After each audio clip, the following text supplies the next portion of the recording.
Welcome back to the channel. We got a new project, guys. A Z-Force SX zero turn, 24 horse. It's a 2018 and it's got problems, but this fell in my budget.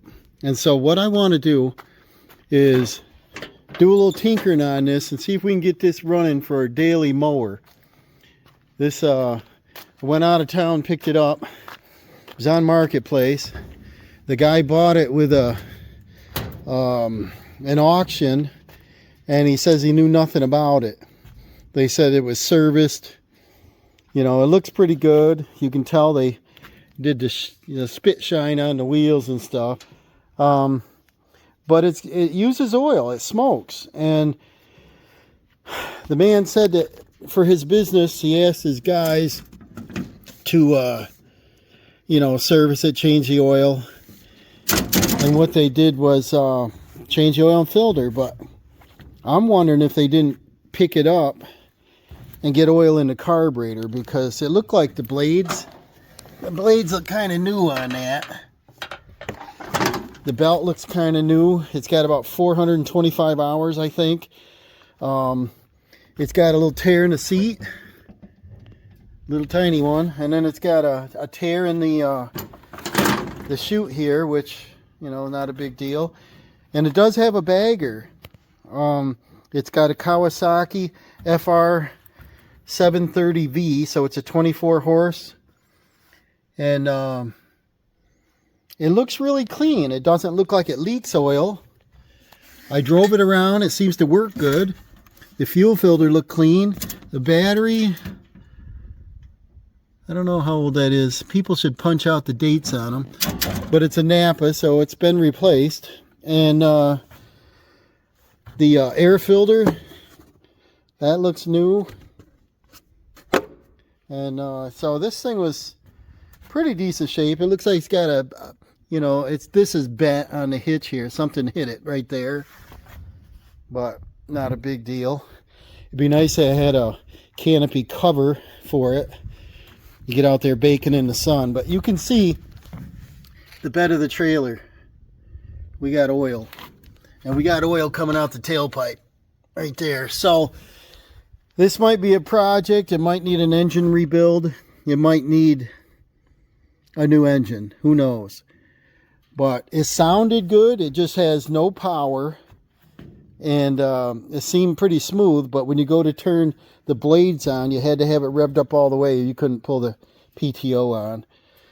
And it was smoking pretty bad, so I just shut it down. It is full of oil. It's over full, I think. And for just changing it, what do you think of that oil? I'm not sure what they used. So let's check this out. The filter, I can't tell what brand it is, but I think we're going to be doing our own service on it. But I think we're going to have to do a leak down test, because I want to find out if it's valves, if it's broken piston. I want to, see what's going on. Maybe a compression test on it. It'd be nice if there's nothing majorly wrong with this. This would be awesome. But let me get this thing unloaded, get it unstrapped, and see what we got here. See if this is worth keeping or send it down the line, The price was right.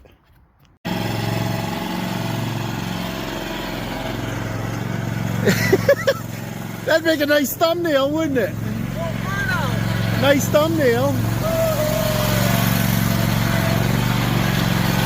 Woohoo! Okay, we got her in here, and it barely fits on the lift.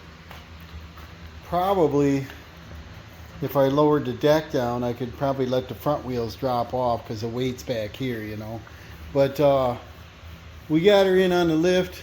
I'm going to start looking it over. I'm going to try to order some manuals for it. I'm sure I could download a PDF, but then you got to sit there and stare at the little screen. So I prefer to have a book. Then when we're adjusting valves or whatever we're doing, we can, see it better.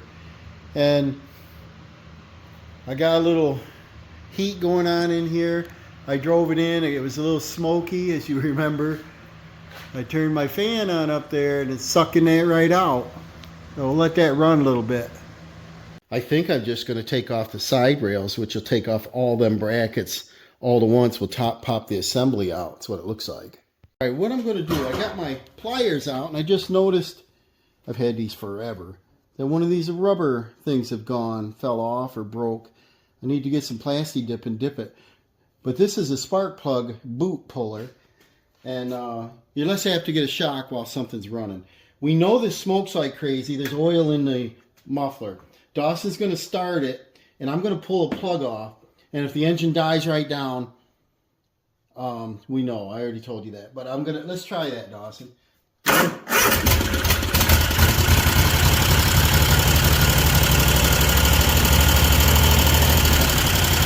it die down? Yeah, it's not smoking now. Any different? It's running good on that cylinder. Let's try this side.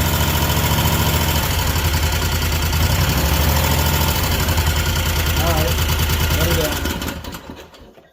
So that's running good on both cylinders. We know it's getting gas, fuel, compression, all that. We opened the garage door here because I didn't want to smoke up the joint. So I think what I'll do next is I'll go ahead and pull the spark plugs and check if both are oil fouled. So we could hear it hitting the metal, so we pulled these push pins up, pull the cover off. I'll set this off where it's not going to get stepped on. And then, see, this is underneath there. I knew I heard a metal. Let's see, 27.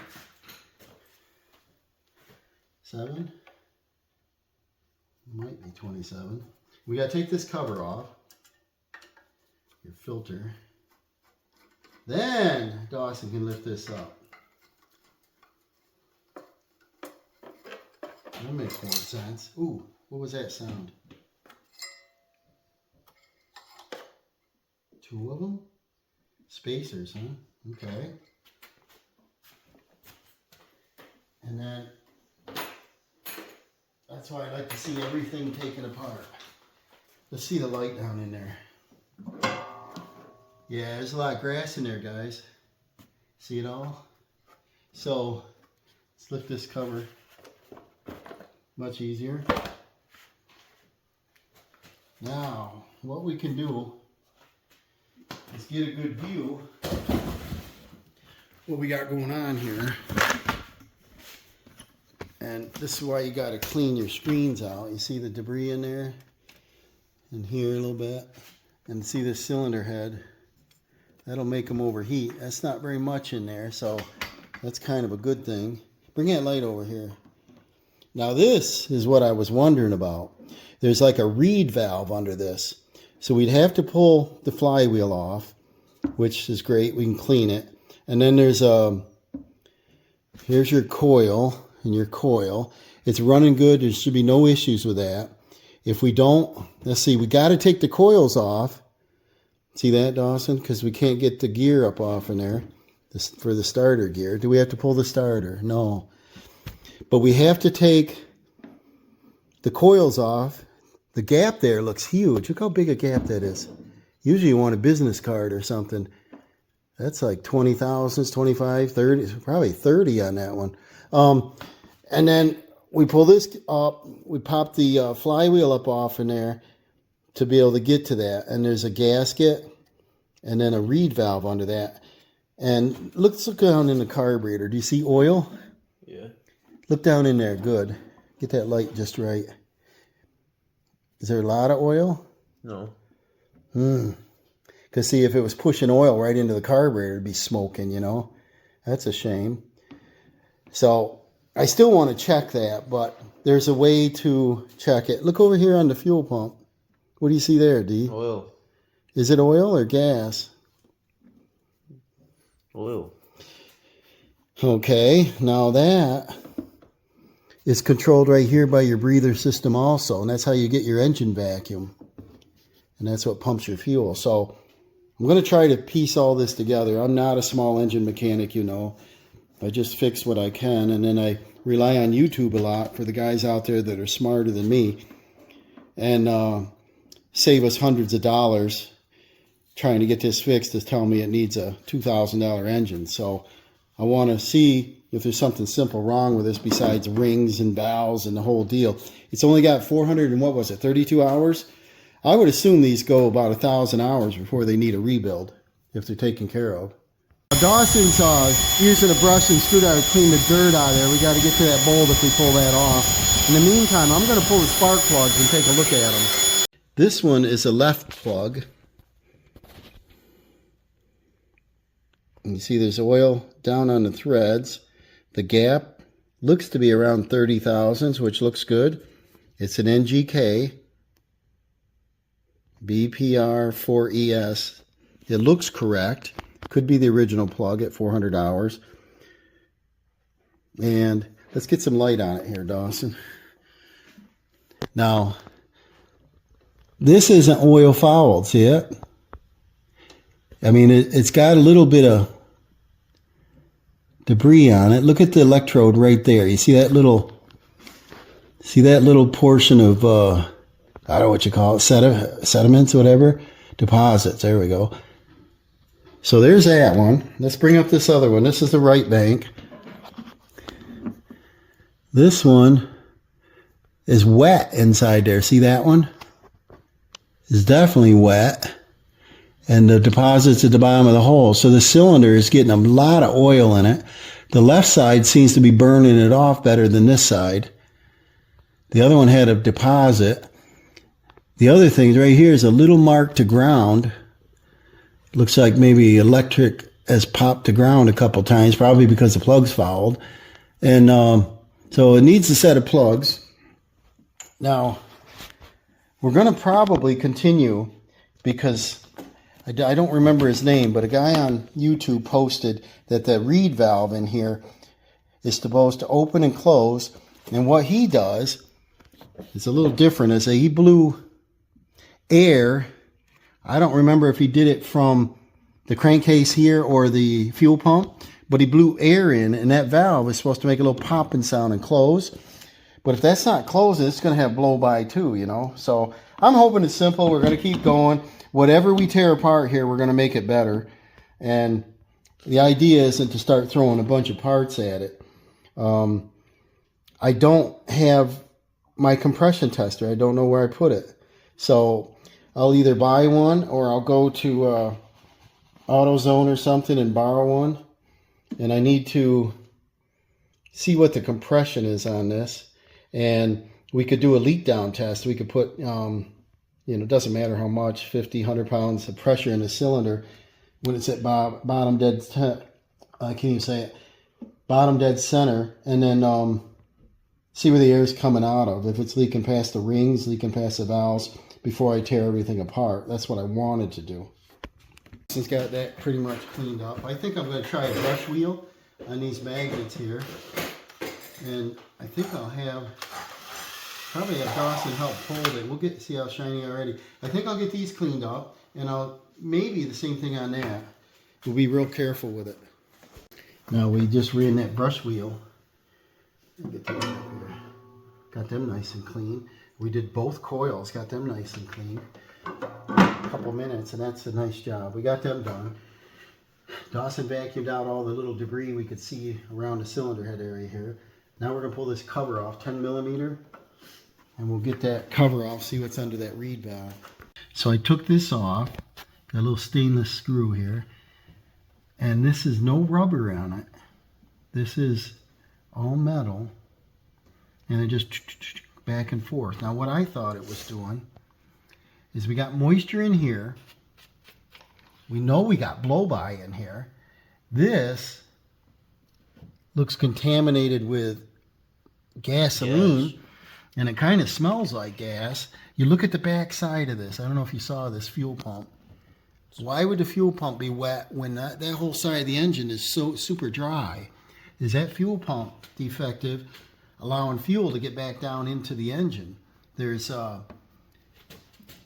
fuel coming in here, fuel coming out to the carburetor, and then the third hose is the crankcase does the suction on it. Is it sucking fuel into the engine? We know it's a little bit over full of oil. It's major blow-by there we saw. And the engine runs smoothly, but smokes. I need to learn what the function of that valve is. I believe it's for emissions, and it opens and closes, helps it from backfiring possibly, but it comes over to this baffle, and it comes out this tube into the carburetor. So I believe it's for emissions, probably to reburn, a lot like a PCV valve, crankcase ventilation, where you're trying to reburn the gases. But my concern is this moisture. We had rust on these, which is probably normal. I think they all get a little rust on them from humidity. This could have been parked outside a little bit. You look at the parts on this, it couldn't have been parked outside too much, right, Dawson? It'd be rust on the bolts and everything. So an occasional rain or something like we all get when we're mowing. And then I think I'm going to lean more towards finding out exactly what this does. I don't see anything broken. There's nothing really here to break. If that was a piece of rubber and it was cracked or something, I would think, oh, it's a reed valve. I know they're on a 2-cycle and they're on some 4 cycles. I guess we got to get into the valve area and find out if we got a blown head gasket. I think it ran about the same. I'd have to borrow a compression tester. Should get that before I pull the valve covers so that I can check the compression, make sure they're even. I think you got to have 60 pounds or more to fire. And I don't know, it runs really good, don't it? It runs good. It just smokes every mosquito out. And like I said, my concern is that you see a little droplet of moisture, got a little bit of moisture in there. So I kind of want to find out why. We probably will change the oil, so I'll get oil filter. I think they're recommended a 2050 mixture, and I think it takes like 1.9 quarts. So a couple quart jug, and then I'm going to do more research. So we might pause this video on this, and then I'll come back on and figure out what's going on. We're going to do cylinder 1. Dawson's going to crank it. Now I guess he'll listen to me, and I'll say when to stop. It's going to be about 5 revolutions. So we got about 140. So I'm going to release this. We know we got a charged battery, so I'm not worried about it. It's only 2-cylinder. I'm going to tell him to do it longer, and we're going to go to the maximum and go about 10 revolutions. Okay. So we got about how much? 160? About 160 on cylinder 1. So let's change this over to cylinder 2. Now we're going to do cylinder number 2, the right hand side. Go.